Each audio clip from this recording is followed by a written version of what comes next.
Hey there and welcome to The Slice. I'm Caroline here at the CGO draw party. Have had a chance to meet with the Canadian Gay Open tournament director, chatted with a couple of the top ranked singles and doubles players, and of course learned all about the amazing charity that benefits from this fantastic event.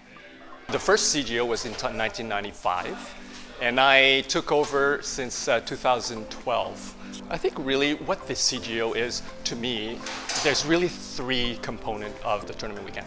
There is obviously the competitive component, but then there's a big social component, and then there's also a philanthropic component. Competition, that's very obvious. We offer open A, B, C, and D division, so that's very obvious. In terms of social, tonight we're hosting the draw party, which is a meet and greet, and so people come in cocktail, they pick their gifts, their registration kit. On Sunday night we have a banquet. And philanthropy is we do raffles. For example, Tennis Canada has donated Rogers Cup tickets for us, and these are one of among several prizes that we're going to be raffling off, and the net proceeds that we donated to ACT, which is the AIDS Committee of Toronto. Well, ACT is the largest AIDS service organization in the country and was the first founded 35 years ago. We support people who are living with HIV and who are at increased risk through a variety of programs and services. The great thing that is part of the CGO is that they do a fundraiser as part of the tournament, and those funds go to support our programs and ensure that they're free for people who need them. So it's important that we don't forget about HIV as a cause. There has been sort of a waning of urgency because it's no longer a death sentence and people are living longer and it's considered more of a chronic illness. But it is still life-changing when you get a diagnosis with HIV, and we need to ensure that services that are provided by ACT can continue to be there, and that's why it's so great that the CGO supports us. This is probably my 13th. I moved to Canada about 13 years ago, and as soon as I moved here I started playing it. So in years past it was like it was an event where gay people came together and met each other, and now it's just become sort of, it's still a community in that sense. These kind of tournaments, and you still meet people that you met 20 years ago, and it's a fun event. It's a relaxing event.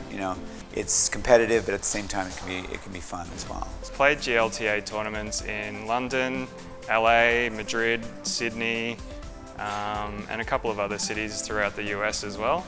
And that's been great because I've been able to meet people and make friends from all around the world that I can now play tennis with or crash on their couch when I'm visiting that city. Being able to play a tournament with your peers in a really encouraging and supportive environment is a really great experience. It's a lot of fun. You're always socialising while you're at the tournament, you're playing some serious tennis, but then you're also doing a lot of socialising outside of the tournament and going out and having fun. I think it's really wonderful to have an event like this because unfortunately, in the mainstream, not all athletes are accepted, and unfortunately a lot of LGBTQ athletes are filtered out of the system at a young age because they can't find their place or they don't feel safe. So it's nice for athletes to come back to an event like this, the Canadian Gay Open, and know that they have a place to play tennis where they're not going to be judged for anything else except for what they do on the court. It's a community, especially because it's GLTA. It's like a league basically, and you do see people who have the means to travel, and it's good that they can, because you do see them. I've got people that I know from this tournament that I came to last year, and I've met a lot of them traveling to other tournaments as well, and then you end up playing doubles with them, so it's good. It's a good way to get to know a lot of people. I was on the Canadian national gymnastics team for 10 years, from 89 to 99, so I was fortunate to represent Canada at the Olympics. I'm picking up tennis much later in life, in my mid-30s, and it's a sport unlike gymnastics that you can play until you're 80 years old, and so that's one reason why I play.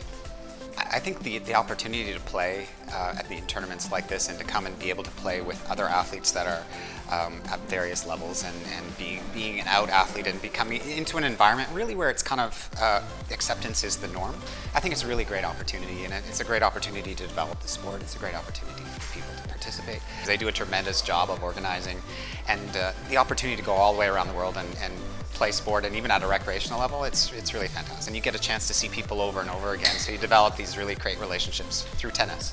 If you're interested in learning more about the Canadian Gay Open here in Toronto, be sure to check out CGO.TENNIS. That's it for me. I'm Caroline. It's been a slice.